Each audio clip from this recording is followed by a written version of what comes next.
there is the movement of the jaw in holographic breathing that connects to a whole movement and energy system through our whole bodies.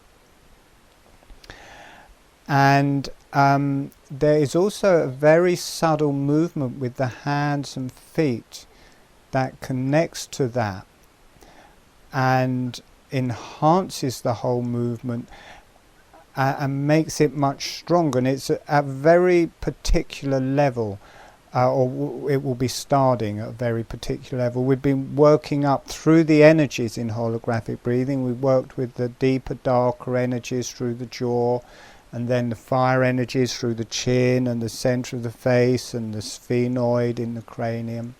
And then we move more into the yellow energies, which are a lot to do with the nose, the tongue, and through different bones of the cranium. And this relates to the diaphragms, the knees, the whole connective tissue through the body, different organs, the stomach, the throat, the spleen. And this movement of the hands and feet, initially when we start doing it, it releases that.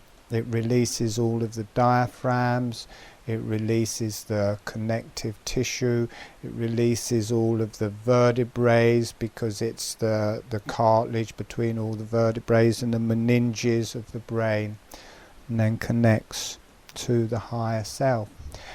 And what happens when you work with this, the hands, we haven't worked yet properly with the hands, feet, arms and legs, and this initiates the movement through those. We can work with it energetically, which we did in the first one when we were working with the deeper energies of the jaw. We connected to the higher energies in the jaw as well, which connect to the arms and legs. But I'm going to teach a very subtle motion of the hands and feet that links in exactly with holographic breathing.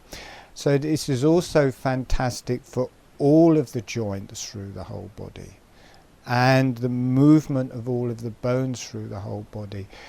My guess is this will be fantastic for anything like the people get with aging, with arthritis, their joints seizing up, pains in their hands and feet, pains in their bones.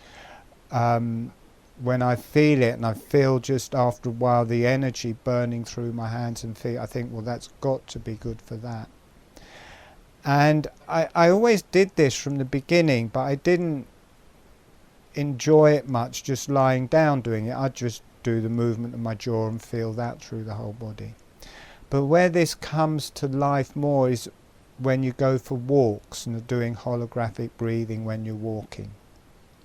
And the point this became permanent for me was I always needed orthotics, especially when I taught Tai Chi, because my whole body would go out of alignment without them. The knees, the pelvis, everything would go. So I had to wear orthotics for that, to keep that in alignment. And my orthotics got to a point where they weren't usable anymore, and so I threw them away, and I was walking without them. And I thought, oh, this is great, because it feels like my feet can really breathe. But at the same time, I could feel my knees going, I could feel my hips going, and everything starting to go a bit like this.